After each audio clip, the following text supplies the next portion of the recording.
Soy Amalia Fuentes, de 67 años, y he vivido lo suficiente para saber que la dignidad no se regala, se gana, y a veces hay que defenderla con uñas y dientes. Hoy, en el elegante salón del Club de Campo La Hacienda, sentía todas las miradas sobre mí, pero no por admiración. La novia de mi hijo, Clara, de 38 años, se inclinó hacia adelante frente a 150 invitados y susurró lo bastante alto para que medio salón lo escuchara. Es de poca categoría. Sus palabras me golpearon como una bofetada helada. Sentí el calor subir por mis mejillas, pero mantuve la compostura. Con los hombros erguidos y las manos cruzadas con calma frente a mí, los años me habían enseñado que una reacción impulsiva puede complicar las cosas. Y esta situación requería control. Mis ojos buscaron a Javier, mi hijo, en el altar. Su rostro estaba tenso, incómodo, sin saber si intervenir. No lo hizo. Se quedó ahí, en silencio, dejando que el insulto cayera sobre mí como una nube de tormenta. Sentí el murmullo extenderse entre la multitud, los movimientos incómodos. Alguna risa disimulada. Debería haber sido su día, un día para celebrar el amor y la familia. Pero de alguna manera, yo me había convertido en el espectáculo. Mi vida, mis experiencias, mis logros, todo reducido a 2 palabras venenosas. Apreté los labios y respiré profundo, conteniendo la tensión. Mi corazón latía no por vergüenza, sino por la certeza que ya sospechaba esta boda estaba cuidadosamente orquestada, y había verdades ocultas detrás de la sonrisa pulida de Clara. Ajusté el puño de mi chaqueta y dejé que mi mirada recorriera el salón, observando los detalles, la elegancia estudiada de su familia, los gestos ensayados, la facilidad con la que captaban la atención. Algo no encajaba. La ceremonia estaba a punto de comenzar, y el peso de esas palabras seguía en el aire cuando tomé asiento, bajo los candelabros dorados y las rosas blancas. Sabía que este día revelaría mucho más que un matrimonio. Recuerdo la primera vez que conocí a Clara, hace 6 meses, en el departamento de Javier. Estaba sentada en el sofá, con los brazos cruzados y una expresión tensa, educada, pero apenas disimulando su juicio. Cuando le ofrecí un ramo de azucenas que traje, retrocedió como si temiera ensuciarse. Javier no me dijo que vendrías, dijo sin apenas mirarme. Mi hijo. Incómodo a su lado, murmuró papá. Ella es Clara. Clara. Él es mi papá. Su sonrisa fue fina, afilada, como practicada frente a un espejo. Dejé las flores en la mesa, asintiendo cortésmente, intentando ignorar la tensión que me erizaba la piel. Ella miró mis jeans, mi camisa de botones y mis botas de cuero gastadas. Limpias, decentes, respetables, pero la forma en que sus ojos me recorrieron sugería otra cosa.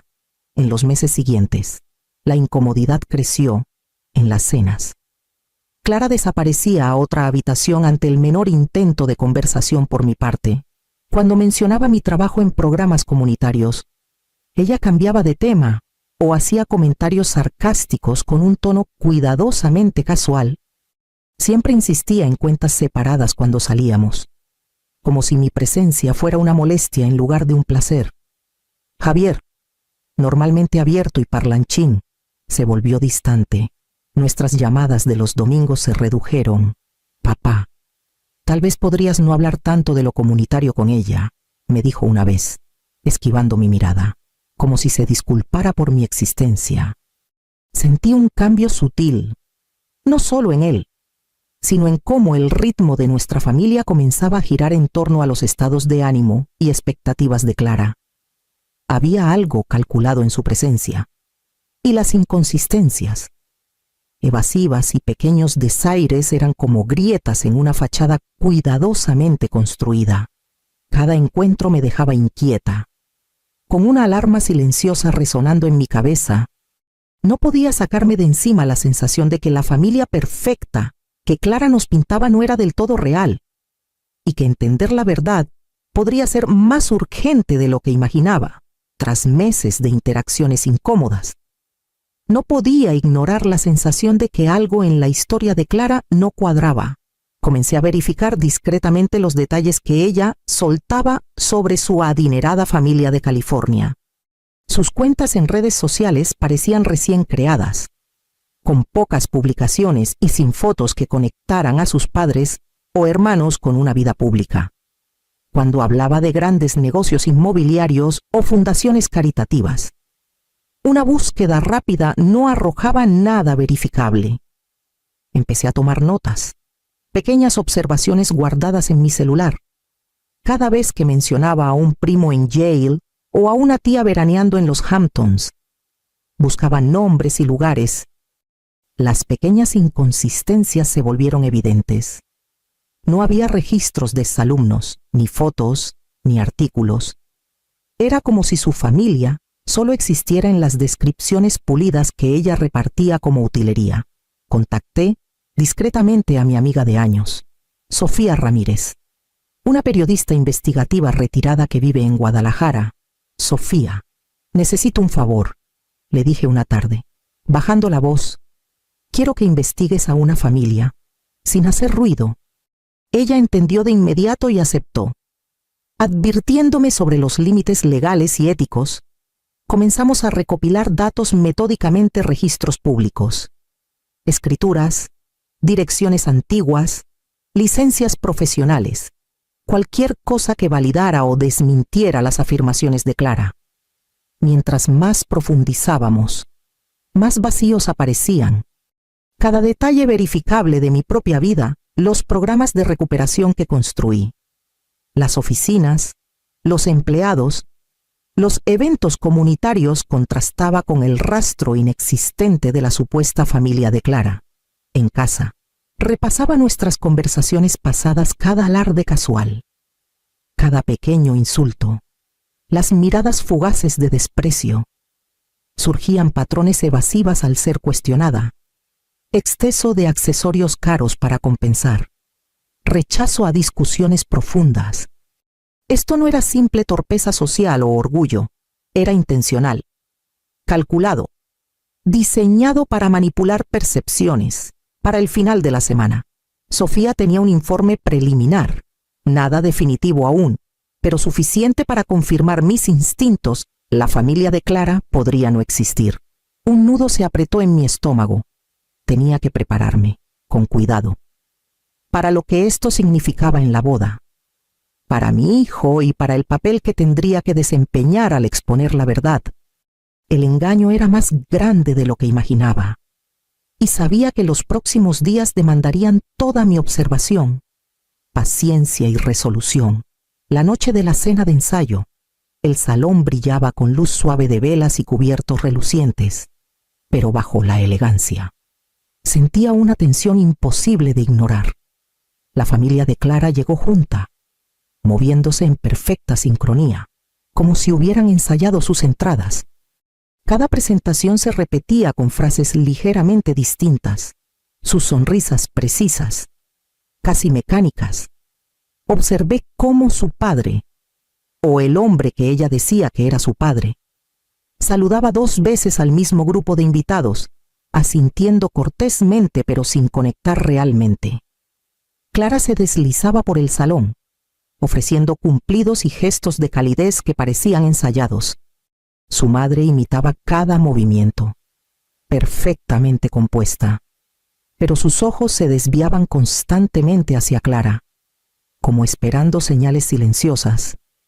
Hasta sus primos y tías respondían a las preguntas con respuestas detalladas y guionadas que no siempre encajaban con la conversación. Cada pausa incómoda, cada leve exageración, me producía un escalofrío. Tomé mi agua lentamente, obligándome a respirar, sopesando el dilema moral que pesaba en mi pecho. Debería confrontar esta farsa ahora, frente a todos, arriesgándome a arruinar la noche y herir a mi hijo, o esperar hasta la boda. Reunir pruebas y prepararme para una intervención más decisiva. Cada instinto me decía que la verdad Debía salir a la luz, pero cada fibra protectora pedía cautela. Desde mi asiento al fondo, vi a Javier reír cortésmente ante un chiste ensayado de la familia de Clara, ajeno a las inconsistencias que yo veía claramente.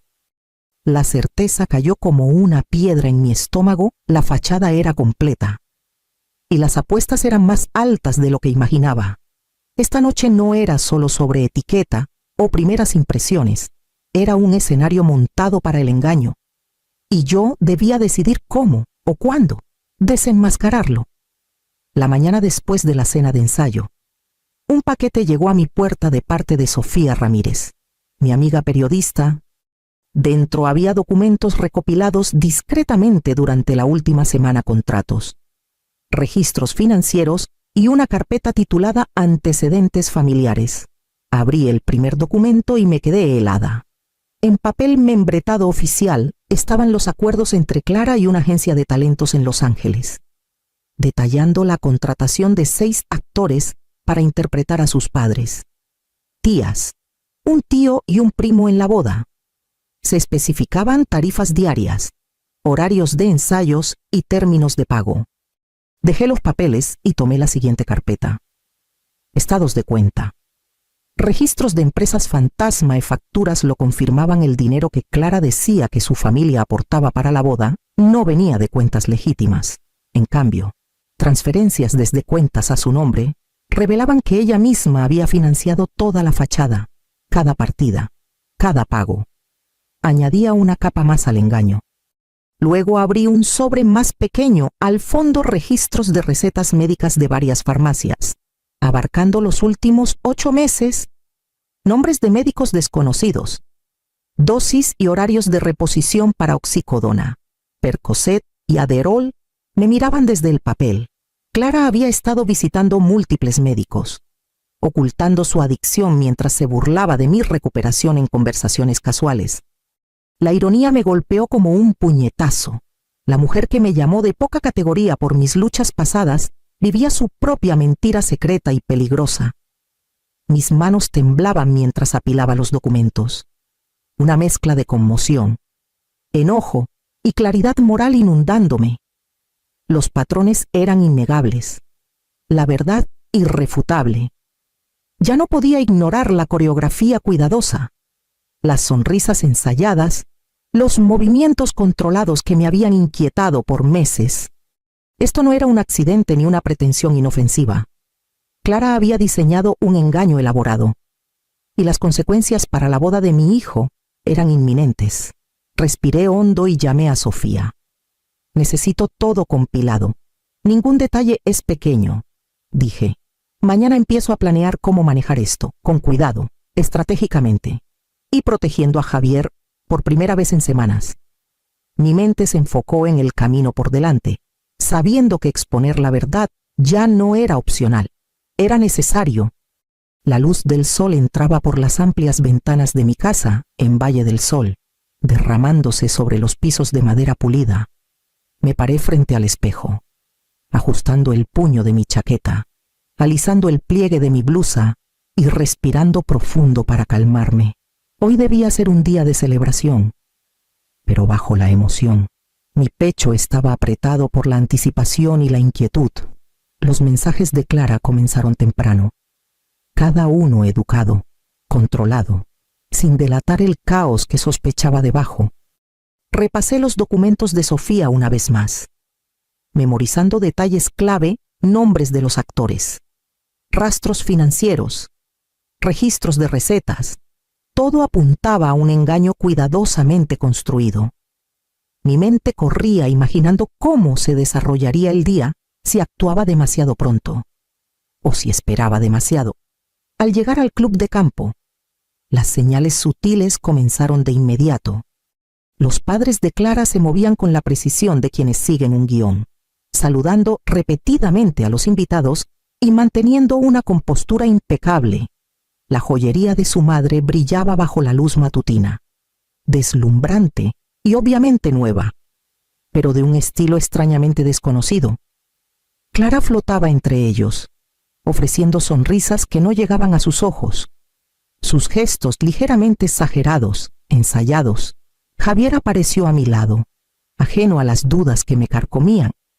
Irradiaba una emoción nerviosa, ajustando sus gemelos, riendo cortésmente con algunos parientes que llegaron temprano. Puse una mano suave en su hombro, sintiendo el peso de mi responsabilidad. Protegerlo significaba más que revelar la verdad. Significaba elegir el momento para que la exposición del engaño fuera decisiva, ética y sin daños innecesarios. Cada interacción, cada mirada, cada sonrisa cuidadosamente cronometrada me decía que los eventos de hoy eran frágiles. Un paso en falso podría romper no solo la boda, sino a nuestra familia. Respiré hondo, armándome de valor, y tomé asiento al borde del salón, con los ojos alerta y los sentidos agudizados, bajo los candelabros y el suave zumbido de los preparativos. Sabía que el momento de actuar se acercaba, y la observación cuidadosa sería mi mayor aliada. El salón de la recepción brillaba bajo candelabros de cristal, cada mesa adornada con manteles blancos, arreglos florales y copas relucientes. Tomé asiento al fondo, en la mesa 12, donde podía ver todo el salón sin llamar la atención. La familia de Clara estaba sentada en un semicírculo en la mesa principal, perfectamente dispuesta, cada gesto pulido, cada sonrisa ensayada. Los actores eran impecables, demasiado impecables, y cada instinto mío se afilaba con anticipación. Cuando comenzaron los primeros brindis, los dejé pasar. El padrino habló de Javier, de la amistad y las alegrías del matrimonio. Los aplausos fueron corteses. El salón vibraba con la energía típica de una boda. Luego Clara se levantó, su vestido fluyendo a su alrededor, y ofreció su propio brindis. Sus palabras eran cuidadosamente elaboradas, elogiando a su familia, a Javier. Pero el desdén sutil en su tono al mencionarme no pasó desapercibido. Reconocí esa mirada condescendencia practicada, un desafío velado. Cuando volvió a su asiento, me incliné hacia la doctora Elena Vargas, mi investigadora, que había llegado discretamente antes que yo. Ella asintió ligeramente. Lista. Me puse de pie lentamente, aclarando mi garganta para que todos me oyeran, y caminé hacia la mesa principal. Mis movimientos deliberados, calmados. La sonrisa de Clara titubeó, apenas un instante, pero suficiente para notar la tensión que recorría a su familia. Damas y caballeros, comencé, con voz firme, quiero ofrecer un brindis propio sobre la notable familia que celebramos esta noche. Elena dio un paso adelante, colocando una carpeta gruesa sobre la mesa. El salón quedó en silencio, los murmullos apagándose. La familia que ven ante ustedes, continué, no es quien dicen ser. Jadeos cortaron el aire mientras Elena abría la carpeta y mostraba documentos contratos de una agencia de talentos en Los Ángeles, facturas y pruebas de pago. Las sonrisas de los actores se congelaron. Los padres de Clara, actores impecables, se movieron nerviosos. Mirándose entre sí, cada persona en esta mesa, dijo Elena, fue contratada para interpretar a la familia de Clara en esta boda. Los susurros se desataron por el salón. El rostro de Clara perdió color. Su mano temblaba mientras aferraba su copa de champán. Me acerqué y abrí su bolso, revelando filas de frascos de medicamentos oxicodona, Percocet, Adderall, evidencia de meses de abuso secreto. El simbolismo era perfecto. La verdad se derramó sobre la mesa, visible para todos. El rostro de Javier palideció mientras se hundía en su silla, incrédulo. «¿Clara? ¿Es verdad?», preguntó con voz tensa. Ella intentó protestar, tartamudeando, pero los documentos, las recetas y los actores nerviosos hablaban más alto que sus palabras. Uno por uno, los actores huyeron del salón, dejando atrás a su madre y padre, congelados como venados en la luz. El caos estalló. Los invitados sacaron sus celulares, llamando a familiares, tomando fotos. La coordinadora de la boda intentó controlar el salón, pero el espectáculo era imparable. En medio de todo, me mantuve erguida, con el corazón latiendo no por vergüenza, sino por el poder silencioso de la vindicación. Las mentiras, las burlas, el engaño calculado, todo se deshizo frente a quienes presenciaron la verdad. Javier finalmente se levantó, con el rostro tenso por la emoción. La boda se cancela, dijo, primero en voz baja, luego más alto, para que todos lo oyeran. Clara se desplomó en su silla, llorando. Los falsos padres restantes siguieron a los actores que huyeron, dejándola sola, expuesta. Retrocedí, dejando que la verdad hablara por sí misma, observando cómo la fachada cuidadosamente construida se disolvía. La justicia, sutil y deliberada, había llegado. Y por primera vez en meses, sentí que el peso en mi pecho se aliviaba, reemplazado por claridad, certeza moral y una paz inesperada. La mañana después de la recepción, la casa estaba silenciosa, casi inquietantemente. Javier estaba sentado en la mesa de la cocina, con las manos alrededor de una taza de café, mirando los restos dispersos de lo que había sido una celebración. Me serví una taza y me uní a él, el silencio extendiéndose como un puente frágil. Finalmente, levantó la mirada, con los ojos enrojecidos y pesados por el cansancio. No lo puedo creer, dijo suavemente. No sabía nada de esto. Extendí la mano, colocando la mía sobre la suya. No podía saberlo, dije con suavidad. Ella construyó la historia con cuidado, capa por capa. Ni siquiera yo tuve todas las piezas hasta hace poco. El celular vibró sin parar esa mañana. Mensajes de amigos, familiares y colegas llegaron en avalancha, algunos expresando conmoción, otros agradecimiento por la exposición. La noticia del fraude familiar y el abuso de medicamentos de Clara ya se había extendido. Las implicaciones legales apenas comenzaban, se habían presentado denuncias y se organizaron opciones de tratamiento. Clara aceptó ingresar a un programa de rehabilitación. Guiada por profesionales, me recosté, dejando que los eventos se asentaran. Meses de tensión, sospechas y observación meticulosa habían llevado a esta claridad. Era un recordatorio de que los límites son esenciales, de que la dignidad no puede comprometerse incluso cuando el amor y la lealtad complican el juicio.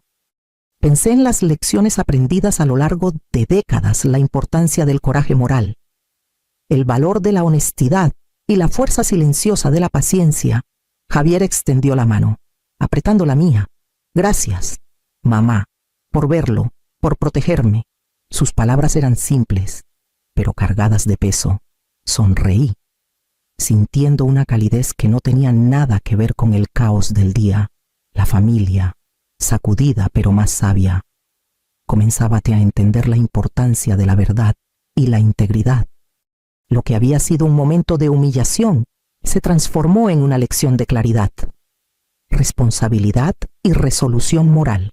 Por primera vez desde la boda, sentí que la tensión en mis hombros se aliviaba, reemplazada por una certeza tranquila. Algunas verdades, una vez reveladas, tienen el poder no solo de exponer el engaño, sino de restaurar la integridad de quienes están dispuestos a escuchar.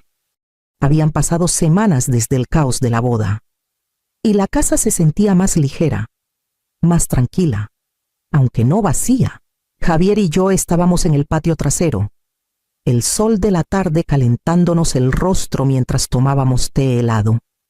El aire olía a salvia del desierto y al leve aroma de rosas recién podadas del jardín. Él se recostó, pensativo, trazando el borde de su vaso. Creo que ahora entiendo, dijo lentamente, sobre lo que realmente importa, sobre la integridad y saber en quién confiar. Asentí, dejando que el silencio se asentara por un momento. Las lecciones habían sido duras, pero claras. Clara estaba ahora en un programa de tratamiento estructurado, recibiendo la ayuda que tanto había resistido. Los asuntos legales avanzaban, pero sentía una satisfacción tranquila al saber que la verdad se había servido sin crueldad innecesaria. Reflexioné sobre mi propio viaje, no solo ese día, sino una vida aprendiendo a mantenerme firme, a protegerme y a quienes amo, y a exigir respeto sin enojo ni dramatismo. Ver a Javier recuperar claridad, verlo absorber la importancia de la honestidad y los límites, me dio una sensación de completitud que no esperaba. La carga emocional del engaño y la traición había sido pesada, pero al enfrentarla directamente, habíamos preservado la dignidad y reforzado el valor de la verdad. La comunidad también comenzó a notar el efecto dominó. Amigos, familiares e incluso vecinos hablaban más abiertamente sobre la responsabilidad. Y un respeto sutil emergió hacia quienes enfrentan las mentiras con paciencia y coraje. Sentí una calma profunda y rara. Una comprensión de que algunas victorias no se tratan de espectáculo o venganza, sino de defender principios que perduran más allá de un solo momento. Mientras el sol se ponía bajo el horizonte, Javier extendió la mano y apretó la mía. Sonreí, con una calidez extendiéndose por mi interior. Las últimas semanas habían sido tumultuosas, sí, pero también instructivas, afirmantes y estabilizadoras. Al defender la verdad y la dignidad, había encontrado paz. Y por primera vez en mucho tiempo, me sentí completamente en casa, en mi propia fuerza.